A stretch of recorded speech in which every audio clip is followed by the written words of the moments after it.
Imaginez une structure en acier massif pesant plus de 200 000 tonnes, s'étendant sur plus de 3 terrains de football et composée de milliers de conteneurs métalliques colorés. Dans tout autre contexte, une simple plaque de ce matériau coulerait au fond de l'océan en quelques secondes. Pourtant, ces mastodontes de l'ingénierie moderne ne se contentent pas de flotter. Ils prospèrent dans les environnements les plus hostiles de la planète. Nous prenons souvent pour acquis le spectacle d'un immense cargo ou d'un porte-avions à propulsion nucléaire glissant à l'horizon, mais d'un point de vue purement intuitif, leur existence semble défier les lois de la nature. Pour comprendre pourquoi ces géants ne sombrent pas au fond des océans, il nous faut regarder au-delà de l'acier froid et dur et examiner les forces invisibles de la physique qui régit sur les océans. L'histoire de notre conquête des océans commence par un principe découvert il y a plus de 2000 ans par le mathématicien grec Archimède. Si la légende de son illumination soudaine dans sa baignoire est célèbre, la réalité scientifique qu'il a mise au jour constitue le fondement même de tous les navires jamais construits. Le principe d'Archimède stipule que tout objet totalement ou partiellement immergé dans un fluide subit une poussée verticale ascendante égale au poids du fluide déplacé. Cette poussée, appelée poussée d'Archimède, est le moteur silencieux qui empêche un navire de couler. Lorsqu'un navire entre dans l'eau, il déplace un certain volume d'eau. Si le poids de cette eau déplacée est supérieur au poids du navire lui-même, celui-ci reste à la surface. Cependant, le poids n'explique que la moitié du problème. Le véritable secret réside dans la densité et le volume. Un bloc d'acier massif est beaucoup plus dense que l'eau, c'est pourquoi un boulon en acier coule instantanément. Mais les ingénieurs ne construisent pas les navires comme des blocs massifs, ils les construisent comme de vastes coques creuses. En façonnant l'acier en une coque massive et en remplissant l'intérieur d'air, la densité globale de toute la structure, y compris la cargaison, les moteurs et l'équipage, devient bien inférieure à la densité de l'eau de l'océan. En réalité, un navire est une bulle géante enveloppée d'une fine coque d'acier à haute résistance. Ce volume d'air massif emprisonné garantit que, même chargé de dizaines de milliers de tonnes de machines, le navire pèse moins que le trou qu'il crée dans l'océan. Lorsqu'on aborde les principes physiques fondamentaux de la flottaison et les complexités de l'architecture navale, la conception de la coque devient le facteur le plus critique. Il ne suffit pas de flotter, un navire doit être stable. C'est là qu'interviennent les concepts de centre de gravité et de centre de poussée. Le centre de gravité est le point où se concentre le poids total du navire, généralement vers le bas. Le centre de poussée est le centre géométrique de la partie immergée de la coque, où l'eau exerce une poussée vers le haut. Pour qu'un navire reste à flot, ces deux forces doivent être en équilibre constant et délicat. Si le centre de gravité est trop haut, le navire devient instable et risque de chavirer à la première vague. Et pour éviter cela, les ingénieurs utilisent un système appelé ballast. Situé tout au fond du navire, les ballasts peuvent être remplis d'eau de mer pour ajouter du poids là où c'est le plus nécessaire. Cela abaisse le centre de gravité, agissant comme une quille invisible qui redresse le navire dès qu'il gîte. Cette gestion du poids est si précise que les navires de transport modernes peuvent ajuster leur ballast en temps réel pour compenser le poids du carburant consommé ou le déplacement des conteneurs pendant une tempête. C'est un processus dynamique de répartition interne du poids qui permet à un navire de rester stable, même face à des vagues de 9 mètres au milieu de l'Atlantique. L'intégrité structurelle est le prochain défi. L'océan n'exerce pas seulement une poussée verticale, il exerce une pression immense de toutes parts. Lorsqu'un navire se déplace dans l'eau, sa coque est soumise à des forces appelées fléchissement vertical et des fléchissements horizontal. Imaginez un long navire reposant sur la crête d'une vague gigantesque. La proue et la poupe sont suspendues dans le vide, tandis que le milieu est soutenu par l'eau.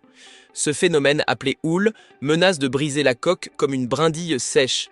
A l'inverse, lorsque la proue et la poupe sont soumises à deux vagues différentes et que le milieu surplombe un creux, le navire s'affaisse, tendant à se replier sur lui-même. Pour y résister, les plaques d'acier de la coque sont renforcées par une structure interne complexe composée de cadres longitudinaux et transversaux, se transformant le navire en une poutre à la fois rigide et flexible, capable de se courber sans se rompre. Au-delà des principes physiques fondamentaux de la flottabilité, il nous faut aborder le pire cauchemar de tout marin, une brèche dans la coque. Si un navire en acier est essentiellement une immense bulle d'air, alors toute ouverture permettant à l'eau de remplacer cet air devrait, en théorie, entraîner son naufrage. C'est là que le concept de compartimentage transforme un navire d'une simple coque creuse en une série de compartiments de survie indépendants. S'inspirant de la structure naturelle du bambou, les architectes navals divisent l'intérieur du navire par des parois verticales étanches, appelées cloisons étanches. Il ne s'agit pas de simples cloisons. Ce sont des barrières en acier renforcé, conçues dessus pour résister à une immense pression hydrostatique. En cas de collision ou d'échouement, seul le compartiment percé sera inondé. Le reste du navire demeure rempli d'air, assurant une flottabilité résiduelle suffisante pour maintenir l'ensemble de la structure à flot. Ce principe de conception a été mis à l'épreuve et a tragiquement échoué avec le Titanic, qui ne possédait pas de double coque parfaitement étanche et dont les cloisons étanches étaient en trop basses. L'ingénierie moderne a corrigé ces défauts. Les grands pétroliers et paquebots de croisière sont désormais dotés d'une coque à double paroi. Si la couche extérieure d'acier est déchirée, la couche intérieure reste intacte, préservant la flottabilité du navire et évitant les catastrophes environnementales. Et cette redondance est la principale raison pour laquelle les navires modernes peuvent survivre à des dommages qui auraient d'y couler n'importe quel navire il y a un siècle. Outre le maintien à flot, un navire géant doit également faire face à l'immense résistance physique de l'eau. Déplacer un objet de 200 000 tonnes dans un milieu liquide exige de vaincre la traînée, une force qui agit comme un frein constant. Si un navire était une simple boîte à fond plat, l'eau s'accumulerait devant lui, créant une vague d'étrave massive qui viderait son carburant et limiterait sa vitesse. Pour résoudre ce problème, les ingénieurs ont développé l'étrave bulbeuse. Cette étrange proue saillante visible sous la ligne de flottaison sur presque tous les grands navires modernes. Ce bulbe crée sa propre vague qui interfère avec celle produite par l'étrave principale. Grâce au phénomène d'interférence destructive, ces deux ondes s'annulent mutuellement, lissant la surface de l'eau et permettant au navire de fendre l'océan avec une efficacité accrue jusqu'à 15%. La taille de ces machines soulève également le problème de la fatigue structurelle. Un navire est essentiellement une poutre flexible soumise aux assauts répétés de l'océan des millions de fois au cours de sa vie. Pour éviter que l'acier ne se fissure sous l'effet des vibrations constantes et de l'impact des vagues, les ingénieurs utilisent des alliages d'acier à haute résistance et des techniques de soudage spécialisées. Chaque joint et chaque soudure représente un point de rupture potentiel. De nos jours, on utilise l'analyse par éléments finis, des simulations informatiques complexes qui prédisent avec précision les zones de contrainte maximale lors d'une tempête. Cela permet aux constructeurs de renforcer des zones spécifiques avec des plaques plus épaisses, tout en conservant une structure suffisamment légère pour optimiser la capacité de chargement. C'est une question de millimètres et de milligrammes à l'échelle de centaines de mètres. Enfin, il faut considérer les systèmes de propulsion qui animent ces îlots d'acier. Pour se déplacer contre le courant et le vent, les navires utilisent certains des plus gros moteurs à combustion interne jamais construits. Certains de ces moteurs sont aussi hauts qu'un immeuble de 4 étages et développent plus de 100 000 chevaux. Cette puissance est transmise à d'énormes hélices, dont certaines pèsent en plus de 100 tonnes, qui fendent l'eau pour assurer la propulsion. La synergie entre la puissance du moteur, la forme de la coque et les lois invisibles de la flottabilité crée une machine parfaitement adaptée à son environnement. Un navire d'acier géant ne coule pas, car c'est un chef-d'œuvre d'équilibre, une victoire calculée du volume sur le poids et de l'ingénierie sur la force brute de la mer.